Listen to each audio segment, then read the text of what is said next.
Win number 9? Win number 9, I tell you what, you're going through a golden patch, mate, because what was it? I seen you've got a film just been made about you, the journeyman. Yeah, well, that's just a mate of mine doing a little project. So looks good, though, nothing too major. Yeah. But then you was on with on Joe with Calframpton.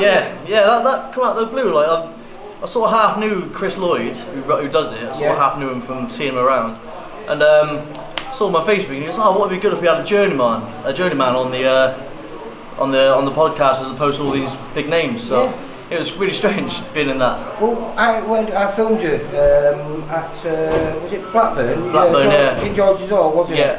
And we was chatting, and I was saying you've had 2 parts to your career. When you had that little break, you come back heavier. Yeah.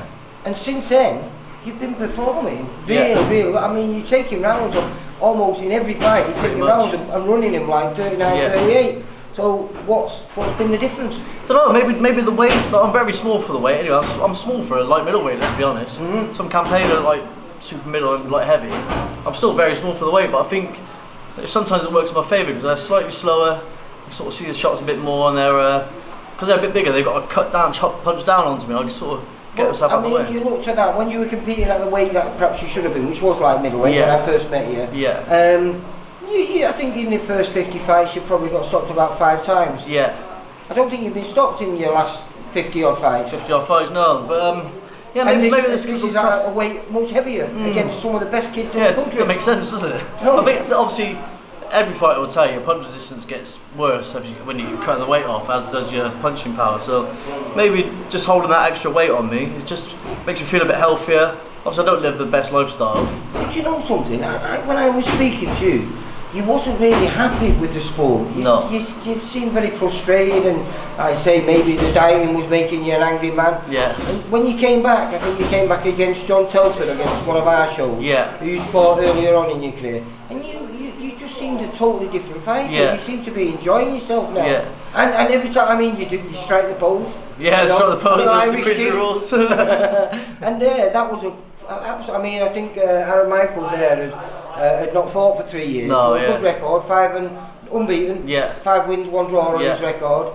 And you've just it was quite an emphatic win. Yeah. It's I got to be honest, I wasn't really feeling it tonight. I had a bit of a long day, and there was a bit of a palaver in the at the weigh-in, not with the weight or nothing, with the with the weight. He weighed in yesterday, and they told me today to weigh in. So he's weighed in yesterday. He could be any weight in there today. I didn't really care. That was not my thing to complain about. But I wasn't really up for it. I sort of felt just get this done, just get home, and then probably told in the first round or 2 I was just sort of going through the motions.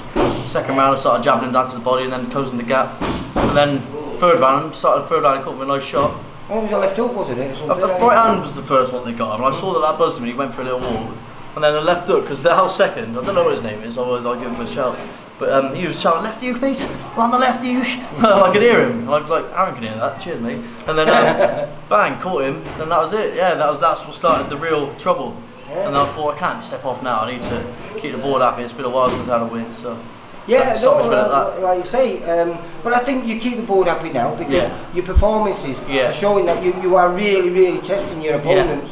But you do it with a smile on your face, and that's what I love. And I think that's why you're becoming one of the big characters again. The people are looking forward to fighting you, mate. You know, it's like maybe I'd say, I'm not being disrespectful, but maybe 2.5 years ago it was like, I've got Louis Van Pooch.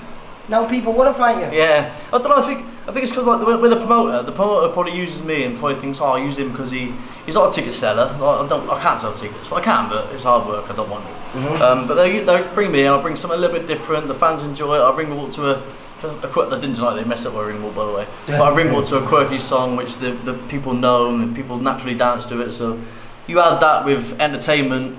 People drinking, they're not there to watch me, but I still have a little boogie, and then sometimes I win over a few people in the crowd, which is always nice. Well, I think you've got a lot of respect. You've got a lot of respect from all the people that are in boxing now. You certainly got my respect, and I thoroughly enjoy it when you're on a show now. Yeah. You always put a smile on my face, and like you say, you always ask questions.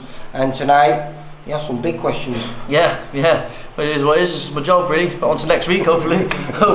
What was that? 109? Did you say? 109, yeah. 109 that was, yeah. What do you think? Do you think you'll do a Mr. 200 man? Maybe. I said anything after 100. After my 100th one, I felt a bit flat. Me and Rich had to have a bit of a chat because I sort of lost my way a little bit in terms of like I had a goal so long for 100 fights, and that was my goal. As soon as I got there, the high of that night was great, and I was like, what do I do now? Like, what was my goal? I can't go for no titles or anything. I haven't really got my goal outside of boxing. I'm sort of at the moment anyway. But then I just sort of sat down with Richard and I said, let's just concentrate on just carry on doing what we're doing, enjoying ourselves and having a laugh, because he's one of my best mates as well as Richard. So he was best man at his wedding. Yeah, that was the official wedding. We got to do a proper ceremonial one it's like a weigh-in, like a UFC wedding. We got to do an early one. We did the early one for the paperwork, and we're doing a ceremonial one in Mexico in November. So that'd be a good one. Yeah, well, listen, I'm so chuffed for you.